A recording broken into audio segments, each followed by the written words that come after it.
कल वाली बात रिज्यूम करते हैं। हम बात कर रहे थे कि what are the real difficulties in measuring change in value of money.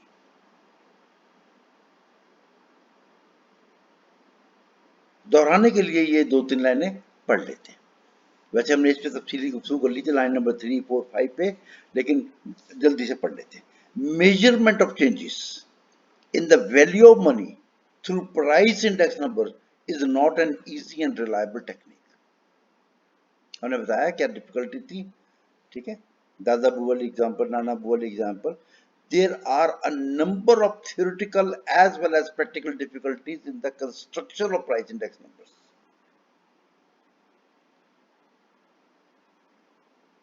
Number of theoretical as well as practical. हमने कल देखा था कि theoretical पार्ट ए में और प्रैक्टिकल पार्ट बी में ये हमने लिस्ट करने जो आज पढ़ने हैं। आइए लाइन नंबर 6 से शुरू करते हैं। Conceptual difficulties. Number 1,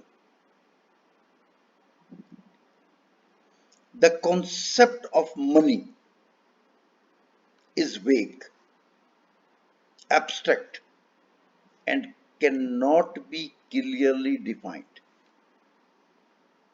The value of money is a relative concept which changes from person to person depending upon the type of goods on which the money is spent.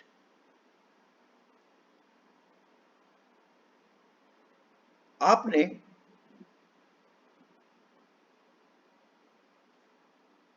ये देखा होगा कि मुख्तलिफ लोगों की कुव्वत खरीद मुख्तलिफ होती है।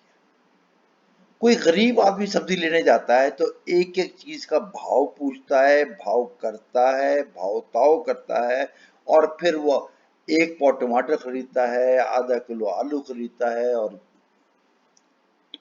और दूसरा एक बंदा आता है जो कहता है ये दे दो, ये दे दो, ये दे दो, कितने पैसे हुए।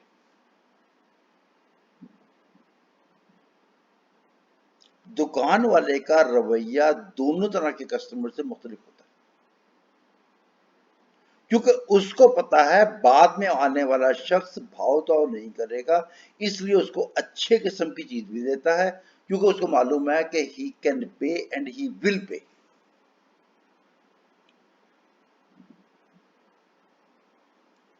दोनों की कुव्वत खरीद मुख्तलिफ है, दोनों की माली इस्तिताअत मुख्तलिफ है, इसलिए दोनों तरह के ग्राहक डिफरेंटली बिहेव करते हैं। एक ग्राहक 1 रुपया बचा हुआ वो भी कहता है मुझे वापस कर दो।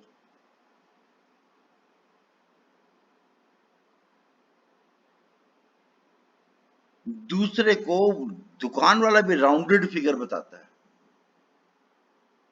700 रुपए हो गए जी, चाहे वो 690 हुए हों, चाहे वो 710 हुए, वो कहता है 700 रुपए हुए।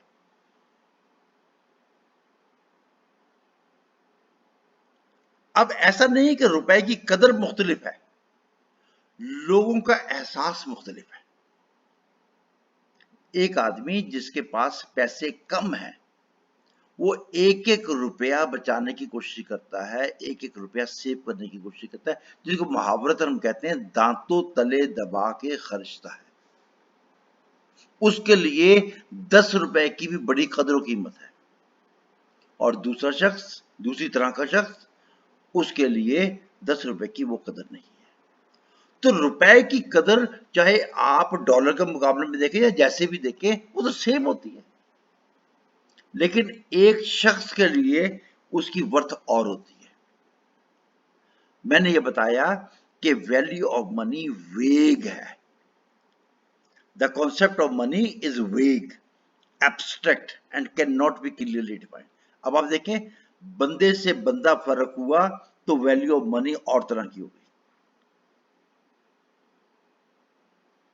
इसीलिए हम अल्टीमेटली जाकर ये करते हैं कि मुख्तलिफ इकोनॉमिक ग्रुप बना लेते हैं लोगों के, कि इतनी आमदनी वाले और इतनी आमदनी वाले और इतनी आमदनी वाले। हम आमदनी के ग्रुपों के परसेंटाइल बनाते हैं। वो जो आपको हैंड आउट दूंगा ना, जो जिसमें हम पाकिस्तान के लेवल पे ये कैलकुलेशन करेंगे, वहां वो परसेंटाइल नजर आएंगे। तो आप मुख्तलिफ तरह के लोगों को ग्रुप कर लेंगे कि ये वो लोग हैं जो जो शायद 50,000 से कम माहाना आमदनी रखते हैं, वो जो 2 लाख तक आमदनी रखते हैं, और ये वो लोग जो 50 लाख तक आमदनी रखते हैं। हर एक का रवैया मुख्तलिफ होता है।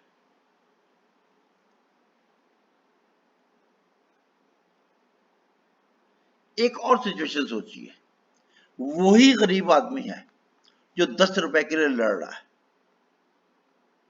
वो एक एक आलू चेक कर रहा है, कहता है ये आलू तो खराब है, ये मुझे बदल के दो, इसमें ये और इसमें वो। क्यों कि उसने तो खरीदा ही लिमिटेड है। अगर उसमें से एक आलू खराब निकल आएगा तो कोई ना कोई बच्चा सिर्फ शोरबे पे रह जाएगा, उसको आलू भी नहीं मिलेगा। वो 6 केले खरीदता है तो एक एक केला छांट पटक के देखता है कि उसके घर में 6 अफराद हैं, सबको एक एक केला देना है। अगर एक केला किसी काबिल ना हुआ तो उसका एक घर का मेंबर खाली रह जाएगा। उसके लिए एक केला और उसकी कीमत बड़े मायने की चीज है। जिसने कई दर्जन खरीदने हैं उसके लिए 3-4 केले खराब भी निकल आए तो डजंट मैटर। अब वो शख्स जो निस्बतन गरीब है, जो एक एक चीज पर झगड़ रहा है, जरा उसको दिल में रखिए। जो 10-10 रुपए के लिए बहस कर रहा है, एक एक केला छांट के देख रहा है, एक एक आलू छांट के देख रहा है, जरा उसका देखिए कि उसके घर में कोई फंक्शन है, शादी है मिसाल के तौर पर बच्चे की, तो जितने पैसे वो लुटाता है वो समझ से बाहर होता है। देगे पक रही हैं, खाने बन रहे हैं, मिठाइयां उड़ रही हैं और पता नहीं क्या क्या हो रहा है। वो मौका मुख्तलिफ होता है, शख्स वही है, इकोनॉमिक ग्रुप वही है, चाहे वो उधार लेके करे, वो पैसे खर्चता है। तो कहने का मतलब ये है कि वैल्यू ऑफ मनी जो है, रियल वैल्यू ऑफ मनी, वो बंदों पे, इकोनॉमिक ग्रुप पे भी डिपेंड करता है और मौके पे भी डिपेंड करता है कि मौका कौन सा है।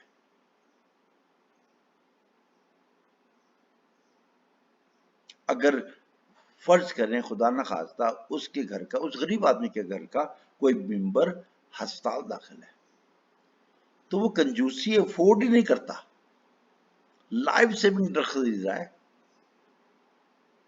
कहां अफोर्ड करता है वो, बहसों बहसा। तो the concept of money is वेग, एम्बिग्यूटी है उसमें, कभी ऐसा कभी वैसा कभी वैसा, abstract that cannot be clearly defined. The value of money is a relative concept which changes from person to person, changes from person to person. इस बंदे के लिए वैल्यू ऑफ मनी कुछ है, उसके लिए कुछ और है, उसके लिए कुछ और है, depending upon the type of goods on which the money is spent. अब किस तरह की चीज खरीदी जा रही है इस पर डिपेंड करता है। तो किस तरह की चीज खरीदी जा रही है, कितनी वो जरूरी है, कितनी इनएविटेबल है।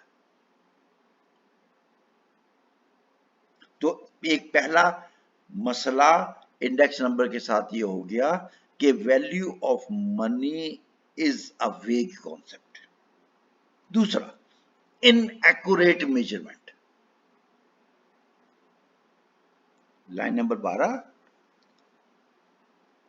द वैल्यू ऑफ मनी जो वेग थी, अब उसके बाद दूसरा कॉन्सेप्ट क्या है, inaccurate measurement. Price index numbers do not measure the changes in the value of money accurately and reliably. अब ये इंडेक्स नंबर की कमी खराबी है। देखिए, मेजरमेंट का स्केल हमारे पास जो भी होगा, आप थोड़ी देख लीजिए इंडेक्स नंबर को भूल जाए, आप तराजू को ध्यान में लाइए, आप फीते को ध्यान में लाइए, आपने नापना है, तोलना है, गिनना है, वहां पे गलती नहीं होती। आप वजन करते हैं, 1 किलोग्राम दाल खरीदी आपने मसूर की, मिसाल के तौर पर लाल वाली, क्या वो 1000 ग्राम होती है? हम रफली उसको 1000 ग्राम समझते हैं। कभी वो 10 ग्राम ज्यादा होगी, कभी वो 20 ग्राम कम होगी। क्यों? कि हमारा जो स्केल है जिसके ऊपर हम तोल रहे हैं वो उतना एक्यूरेट नहीं है। अगर उसी दाल को आप सुनार वाले स्केल पे वजन करेंगे तो आपको फर्क पता लगेगा, और सुनार वाले स्केल पे तोली हुई चीज को अगर आप लेबोरेटरी वाले स्केल पे ले जाएंगे तो और फर्क नजर आता है। लेकिन हमें ये देखना पड़ता है कि how accurate we need to be, how accurate we can be, how accurate we need to be, how accurate we can be. आप जरा रिकॉल कीजिए लेवल ऑफ मेजरमेंट वाला कॉन्सेप्ट, वहां हमने ये बात पढ़ी थी। Price index numbers do not measure the changes in the value of money accurately and reliably.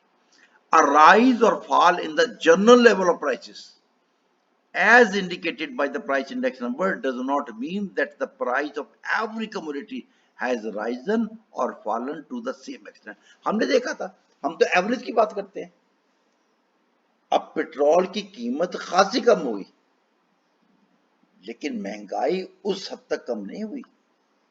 अगर 120 रुपए से कम होके पेट्रोल 75 रुपए रह गया तो क्या बिजली भी इतनी सस्ती हुई है?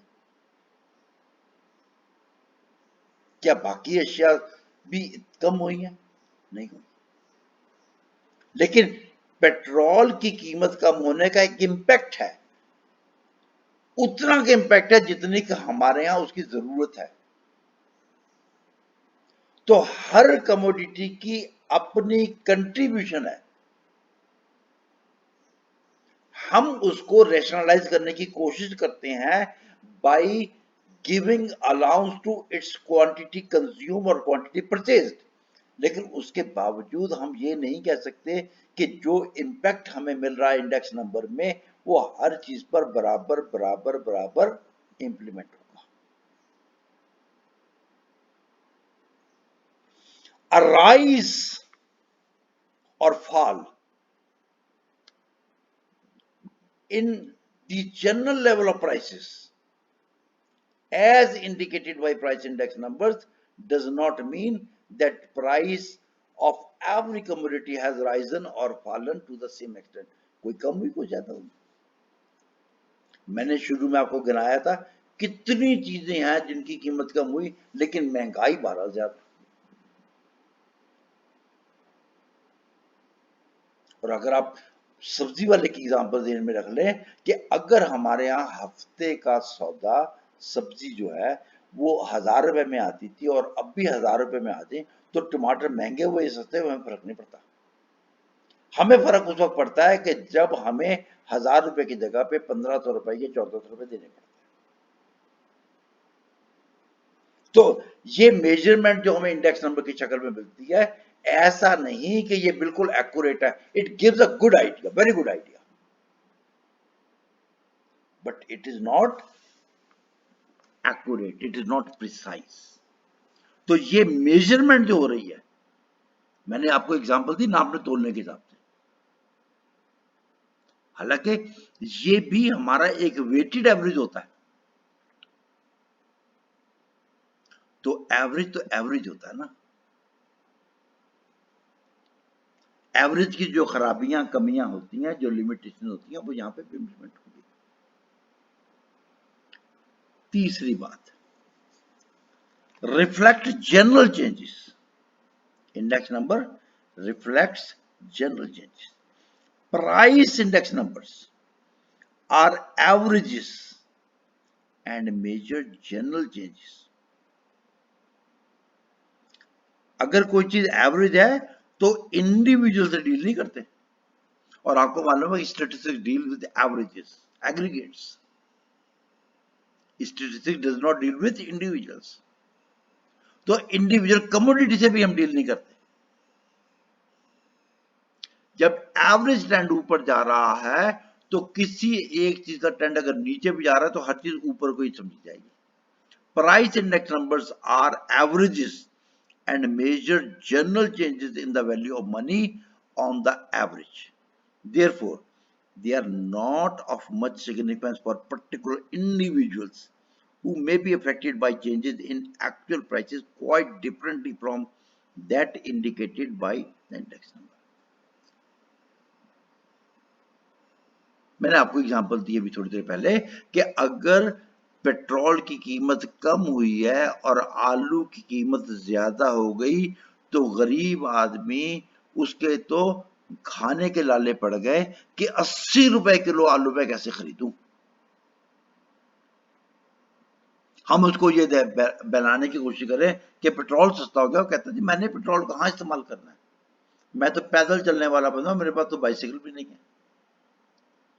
ऐसा नहीं कि हर किसी की जिंदगी पे पेट्रोल की कीमत असर नहीं डालती। अब वही सब्जी जो आई है उसकी ट्रांसपोर्टेशन में फर्क पड़ा होगा, लेकिन वो इंपैक्ट जो आलू नया आने से 80 रुपए हो गया उसके लिए ये प्रॉब्लमेटिक है।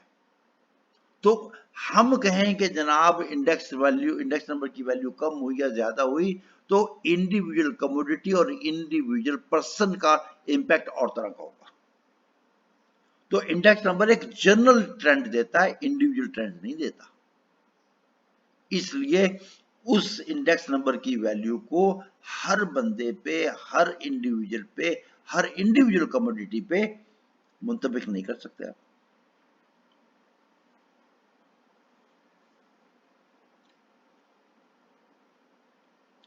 Number 4, limitations of wholesale price index. हमने अभी तक जो बात की उसमें हमने ये नहीं बताया कि जो चीजों की कीमतें ली हैं वो कहां से आई। मैंने आपको कहा जो मैं हैंड आउट दूंगा उसे ये लिखा होगा कि कौन सी चीज कहां से खरीदी जाए। मतलब मुल्तान में आपको मैंने कहा कि मुख्तलिफ जगहों पे एक ही चीज की कीमत मुख्तलिफ होती है एक ही वक्त में,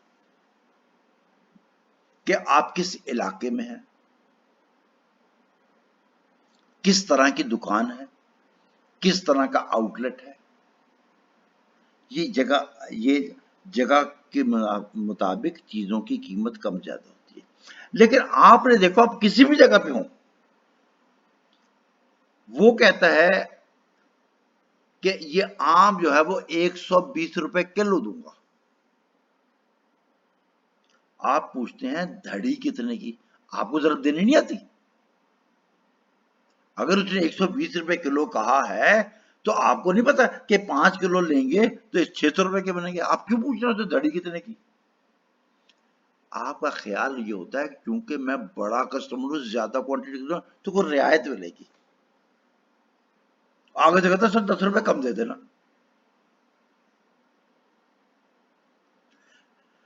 आपकी तवक्को ये होती है कि मैं बड़ा ग्राहक हूं, ज्यादा क्वांटिटी खरीदनी है तो मुझे चीज सस्ती मिलेगी।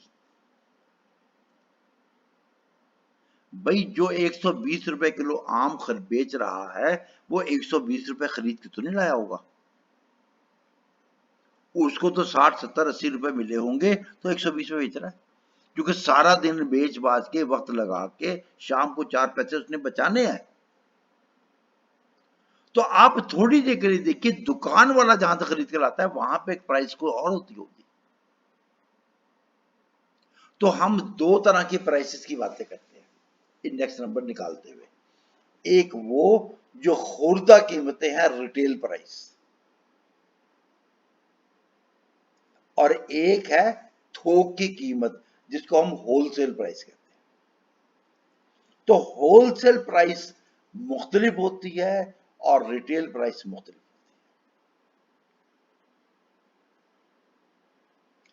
थोक वाला थोक में क्वांटिटी देता है, वो कहेगा जी मैं तो मनों में बात करता हूं कितने मन लेना है,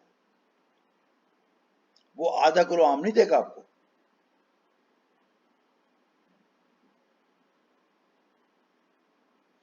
तो थोक वालों का अपना ट्रेंड होता है और रिटेल वालों का अपना ट्रेंड होता है, और थोक वालों की अपनी प्राइसिंग होती है और रिटेल वालों की अपनी प्राइसिंग होती है।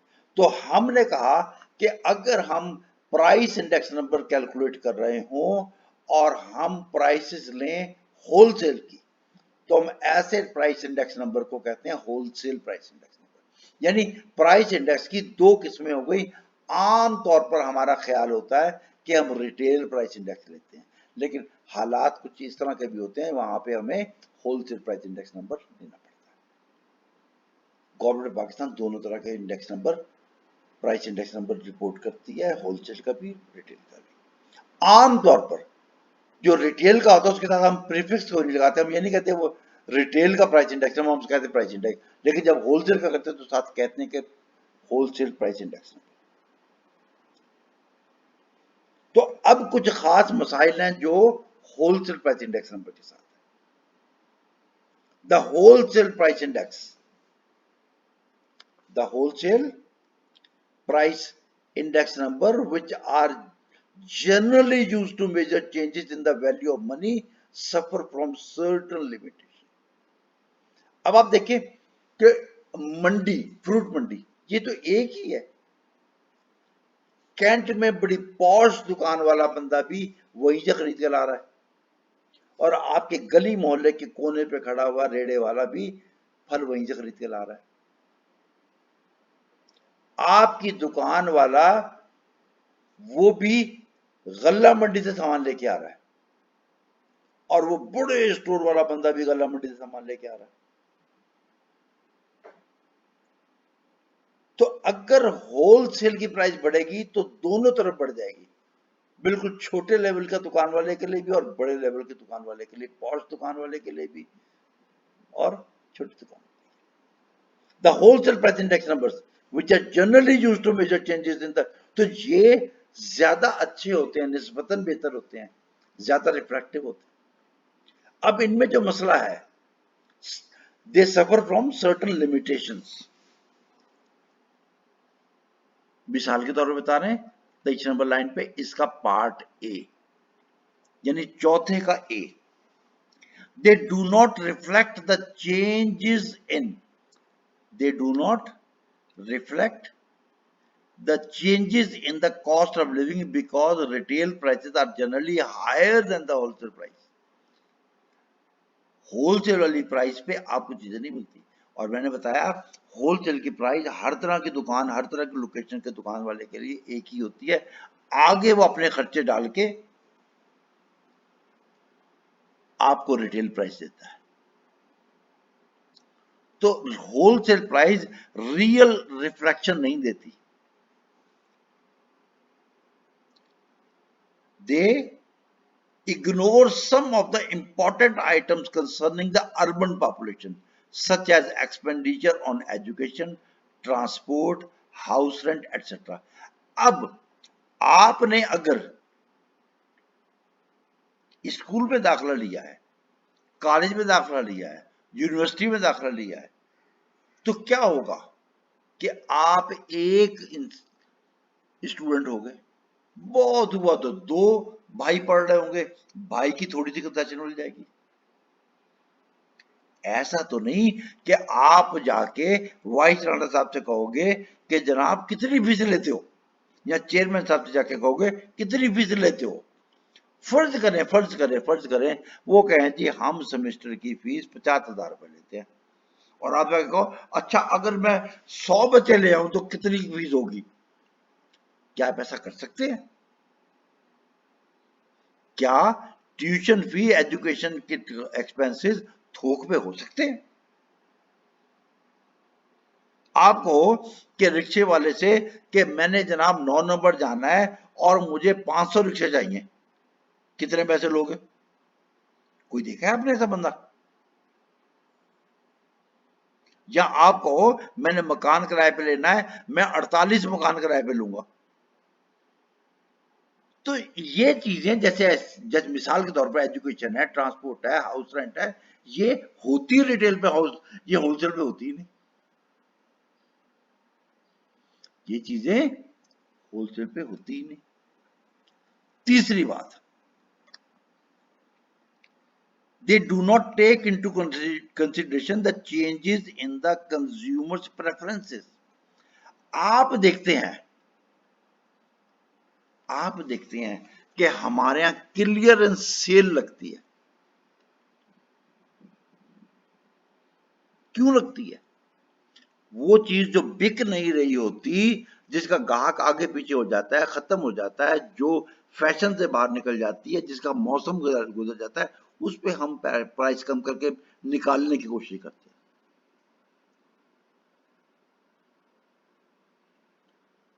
अच्छी भली एक चीज उसके बारे में पता लगता है कि बस ये मार्केट से कोई उठा ही नहीं रहा, कोई खरीद ही नहीं रहा, फैशन बदल गया जी।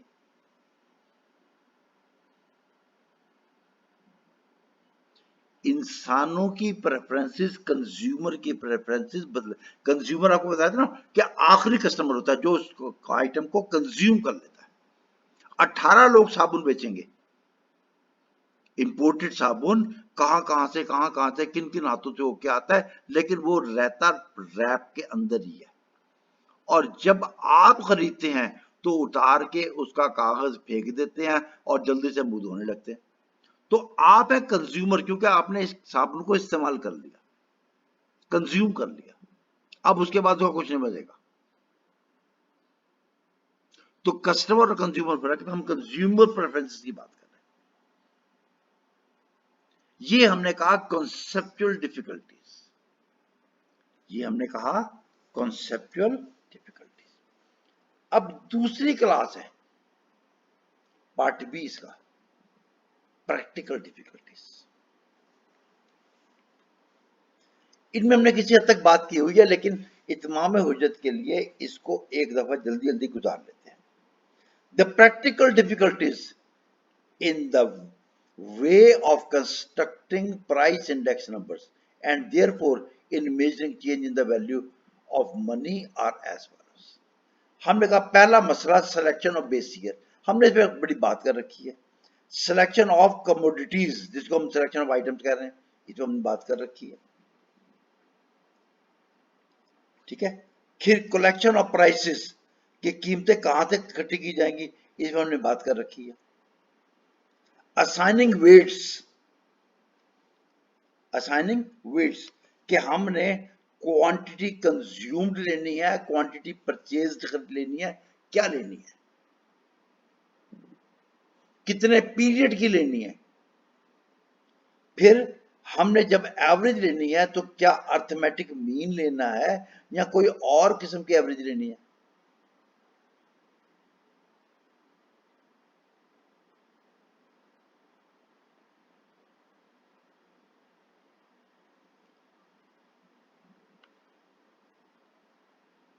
ये बातें हमने की हुई हैं पहले, इसलिए उस पर बात नहीं कर रहे। ये बात प्रॉब्लम्स ऑफ डायनेमिक चेंजेस, ये भी हमने बात की हुई है। In the dynamic world, the consumption pattern of individual and number of varieties of goods undergo continuous changes। ये भी हमने थोड़ी देर पहले भी की कि जिस चीज का फैशन बदल जाए, जिस चीज का मूड बदल जाए, जिस चीज की रिक्वायरमेंट बदल जाए, ऐसा हो जाता है।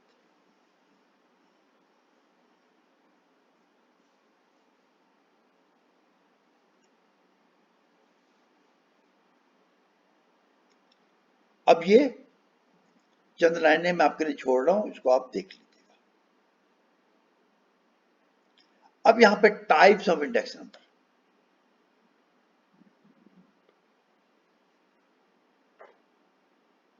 हम कह रहे हैं wholesale price index number, retail price index number. ये दो अभी मैंने बात की थोड़ी देर पहले आपके लिए, पढ़ लीजिएगा, सवाल हो तो पूछ लीजिएगा, ये सेल्फ एक्सप्लेनेटरी है। अब ये अगली बात है cost of living index number की, ये है cost of living index number की। ये पता नहीं क्या होता है, ये पता नहीं क्या होता है। और फिर वर्किंग क्लास, पता नहीं क्या, ये कुछ जरा सी नई बात शुरू होगी, नई तरह की बात शुरू होगी। ये तीसरी कैटेगरी में, ये जरा यानी जिसमें हम कह रहे हैं इंपॉर्टेंट टाइप्स। तो होलसेल प्राइस इंडेक्स नंबर का हमें अंदाजा है, रिटेल प्राइस इंडेक्स नंबर का हमें अंदाजा है, लेकिन कॉस्ट ऑफ लिविंग का अंदाजा नहीं है। और ये क्या होती है हमें क्या पता। हमें तो ये नहीं पता कॉस्ट ऑफ लिविंग किस चीज को कहते हैं।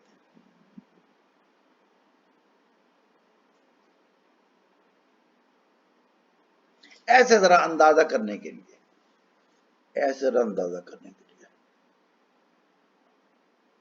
अब असूली तौर पर यह होना चाहिए कि जमीन की कीमत मुल्तान में ज्यादा होनी चाहिए और इर्द गिर्द के छोटे शहरों छोटे कस्बों में कम होनी चाहिए, क्योंकि मुल्तान महंगा शहर होना चाहिए। लेकिन ऐसे जरा थोड़ी देर के लिए फर्ज कीजिए कि मुल्तान में जमीन जो है मुनासिब जगह पे 5 लाख रुपए मरला मिल जाती है रिहायशी। मैं नहीं कह रहा कि आप जाएं और डाकखाने वाली गली गुलगश्त में जमीन लें, इस भाव पे हाथ में लगाने देगा। लेकिन आम आबादियों में, रेगुलर आबादियों में आपको 5 लाख रुपए मरला मिल जाएगी। अब असूली तौर पे इर्द गिर्द के छोटे इलाकों में जमीन सस्ती होनी चाहिए। आप चलते हैं जलालपुर पीरवाला, मुल्तान के मुकाबले तो बड़ी छोटी जगह है ना, दूर उफ्तादा। आप जाके देखें तो जलालपुर पीरवाला के बहुत सारे इलाकों में मुल्तान से ज्यादा महंगी जमीन है। मैंने सोचा कि यहां पे जमीन महंगी क्यों है। थोड़ी सी रिसर्च की तो पता लगा कि यहां से बहुत सारे लोग अब्रॉड गए हुए, डॉलरों में कमा रहे हैं, रियालों में कमा रहे हैं, स्टर्लिंग पाउंड में कमा रहे हैं, और हर बंदा जो पाकिस्तान से बाहर बैठा है वो ये चाहता है कि मेरी पाकिस्तान में जायदाद हो, चाहे उस पर कब्जा हो जाए। पाकिस्तान में जो फॉर फॉर नॉन रेजिडेंट पाकिस्तानियों की जायदाद है, इन पे अक्सर कब्जा हो जाता है।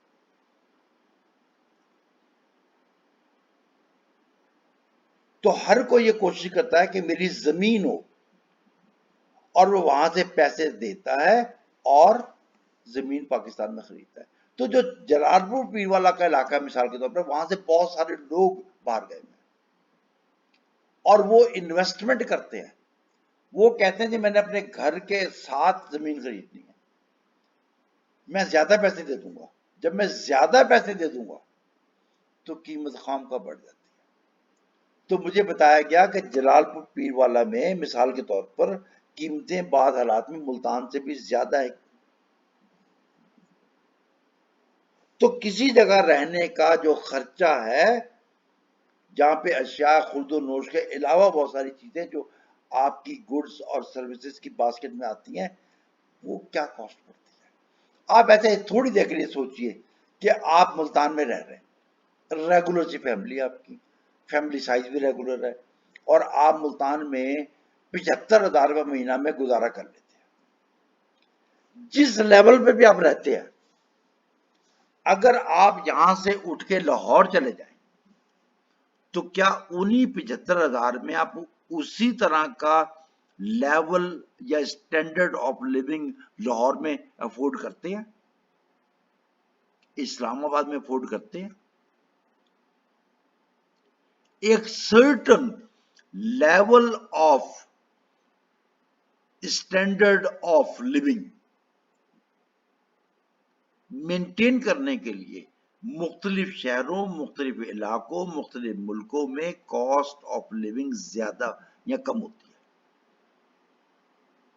क्या कहा मैंने? कॉस्ट ऑफ लिविंग, हाँ, इसी को कहते हैं कि आपने एक सर्टन लेवल ऑफ लिविंग जो है, certain standard of living maintain करना है, उसकी कॉस्ट क्या होगी, मुल्तान में क्या होगी, जलालपुर पीरवाला में क्या होगी, लाहौर में क्या होगी, इस्लामाबाद में क्या होगी, इसको भी मेजर करते हैं।